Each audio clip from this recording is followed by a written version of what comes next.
Nada, bo día a todos e a todas. Imos a dar logo comenzo os acordos que hoxe adoptamos en Xunta de Goberno e logo poñámonos o voso dispor para calquera aclaración sobre os mesmos ou outras cuestións que queredes preguntar da cidade ou do país ou de Europa.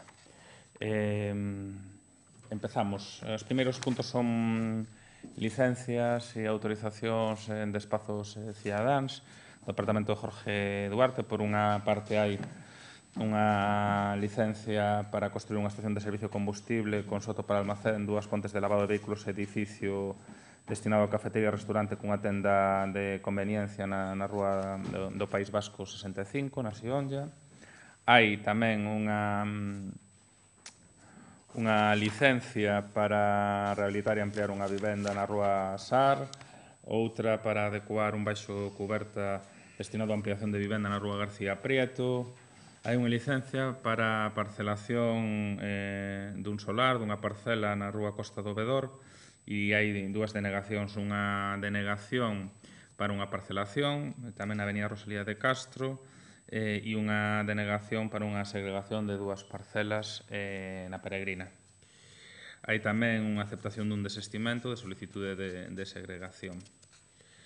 Logo hai unha proposta de Jorge Duarte relativa a ratificar dos acordos de Xunta de Goberno de 13 de maio e 17 de novembro no referente ao importe das taxas que faltan por liquidar a dos proxectos promovidos polo Consorcio de Santiago nun expediente de depuración dos proxectos.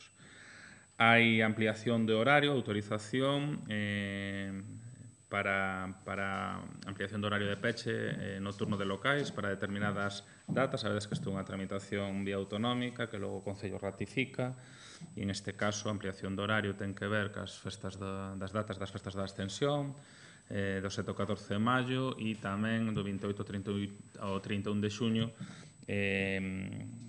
coincidindo co Festival de Música que se impulsa dende a Xunta de Galicia na cidade, que terá lugar esas tres datas, do 28 ao 31. Hai tamén o inicio da avaliación ambiental dunha modificación puntual dun plan especial de protección e rehabilitación da cea histórica para ampliación de usos no Seminario Menor de Belvís.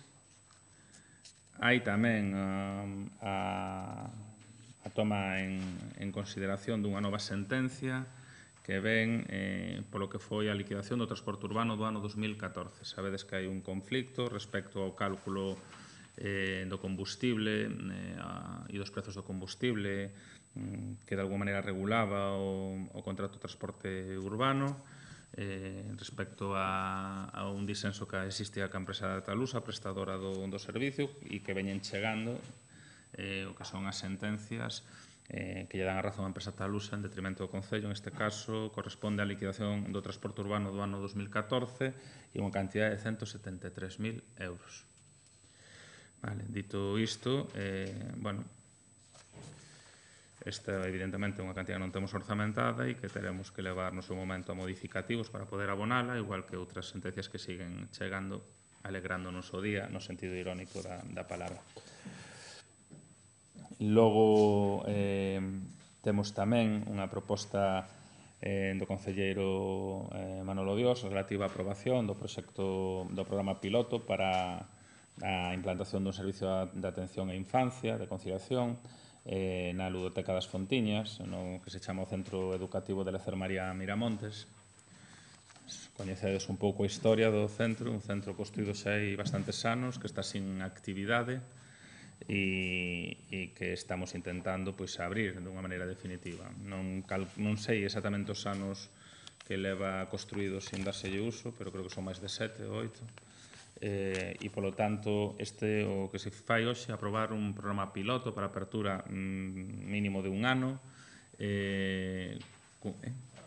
prorrogable por outro ano máis, o sea, un máximo de 2 anos, cun orzamento anual aproximadamente de 140.000 euros, en do cal o 80% vai a ser financiado pola Diputación da Coruña, desas cantidades, vale? Creíamos que era fundamental poder abrir o local correxíronse unha serie de deficiencias para permitir a aprobación do proxecto piloto, que foron de alguma maneira autorizadas xa definitivamente pola Xunta a principio deste ano, e o programa será presentado polo Conselleiro de Educación en rolda de prensa, e aínda que ten unha fase estimativa de que abra en maio, vai ser difícil que abra en maio porque aínda ten a Diputación que aprobar o modificativo de orzamento que vai a financiar o 80% e hai que contratar o personal para este programa piloto, e iso evidentemente non se vai a facer en 3 semanas, pero bueno, nos agardamos que ao longo do verán si que o centro poda abrir. E bueno, hai moitas máis cuestións que serán presentadas polo propio concelleiro, pero en resumidas contas é a fórmula na que traballamos para poder de alguma maneira desbloquear un edificio que se estaba a deteriorar e que é necesario recuperalo para o bar. Logo, dentro das urxencias temos o que é, de xeito regular, a aprobación das actividades e da continuidade da rede de centros cívicos coñecidos como centros socioculturais de abril a xullo do 2018, e temos tamén a proposta, aínda que no resumo pon que da Conselleira Delegada de Igualdade, tamén da Conselleira de Benestar, tanto está asinada polas dúas concelleiras, tanto por Concha Fernández como Marta Lois, de dous programas que tamén serán presentados en rolda de prensa, que están financiados íntegramente con fondos propios, cunha cantidad de cada un deles de 80.000 euros, como é o Compostela Móvese con sede social 2018 e o Compostela Móvese 2018. Son complementarios, son transversais, están a ser impulsados pola Concellería de Concha Fernández e de Marta Lois, e serán presentados ao longo dos vindeiros días por ambas as dúas concelleiras. Hai tamén a dación de contas de asignatura do convenio de colaboración entre o Concello de Santiago de Compostela e o Futsal por 65.000 euros. Hai tamén a aprobación da prórroga de contrato de alugueiro do local número 3 da Rúa Galeras destinado ao que son as oficinas municipais de catastro e censos, que remata o contrato a principios de maio e prorrógase por un ano. Hai tamén a adxudicación do contrato de prestación integral dos servizos de conserxería e limpeza en varias instalacións deportivas municipais, o peche do que foi a adxudicación e que vai ser adxudicada a empresa Lacera.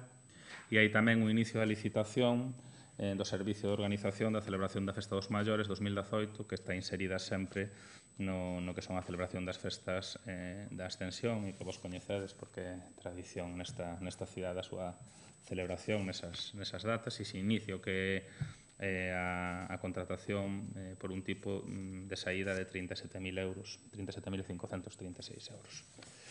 E estes son todos os asuntos que viñeron á Xunta de Goberno hoxe, e me poño a disposición de vos se queres algunha aclaración de algún deles, tendo en conta que o do proxecto piloto vai a ser presentado e tamén os programas de Concha e Marta en rolda de prensa, e se non, algunha outra pregunta que queirades facer. Yo tengo una duda de lo de los centros cívicos. En las próximas semanas se va a firmar el nuevo contrato.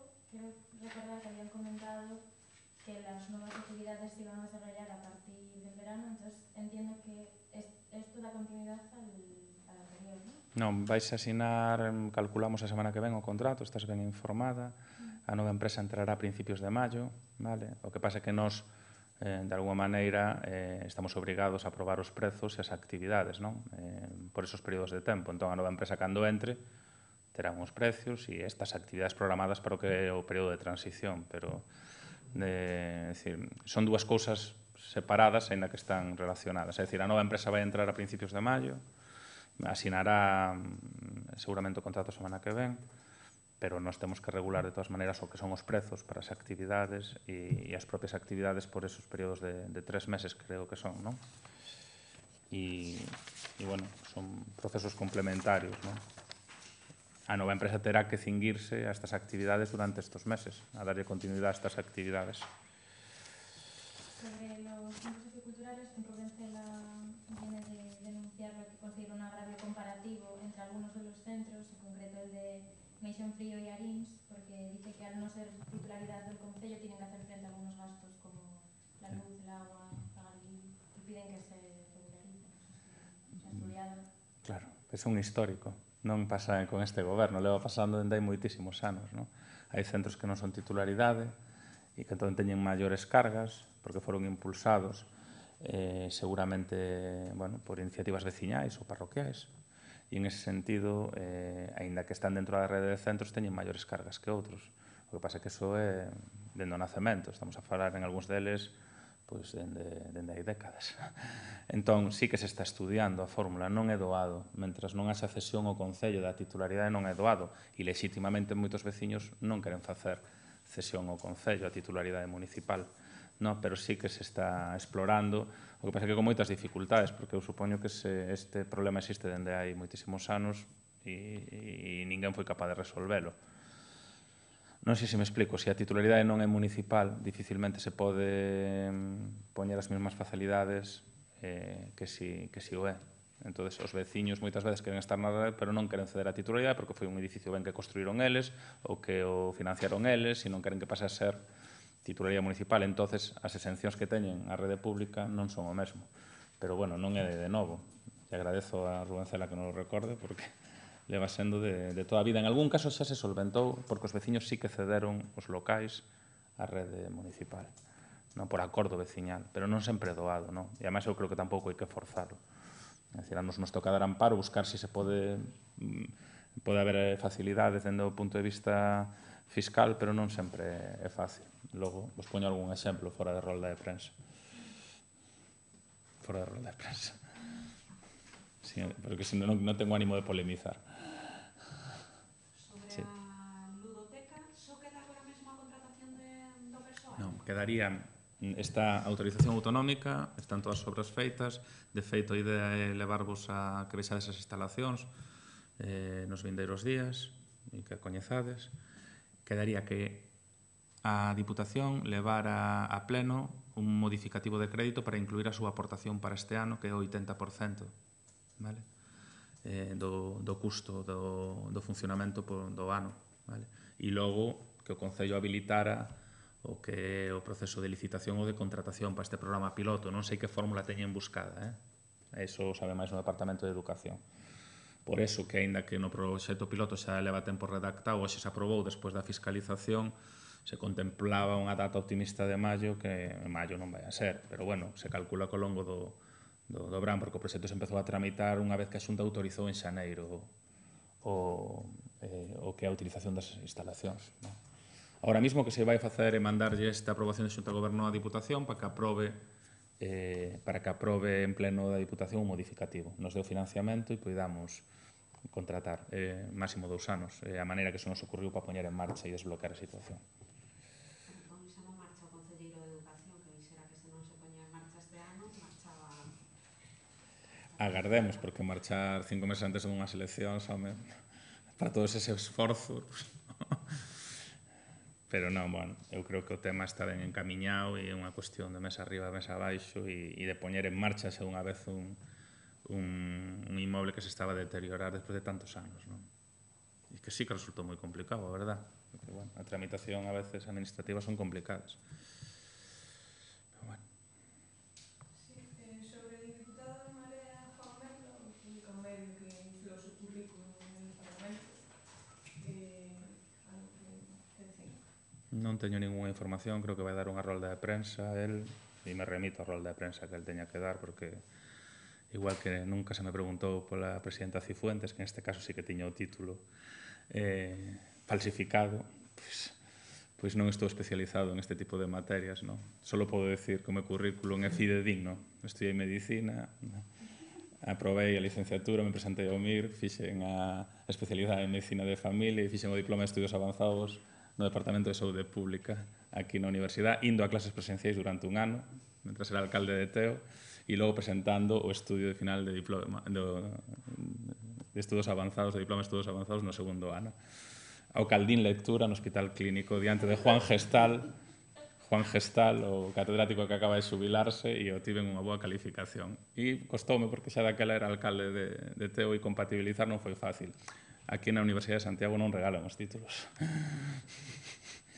Pero bueno, non teño nada que engadir, non? É dicir, non estou especializado máis alá da miña situación personal en este tipo de situacións e esperarei a que se den explicacións pertinentes. Algo máis, chicos? Bueno, pois pasade unha boa finde, non se mollen moito,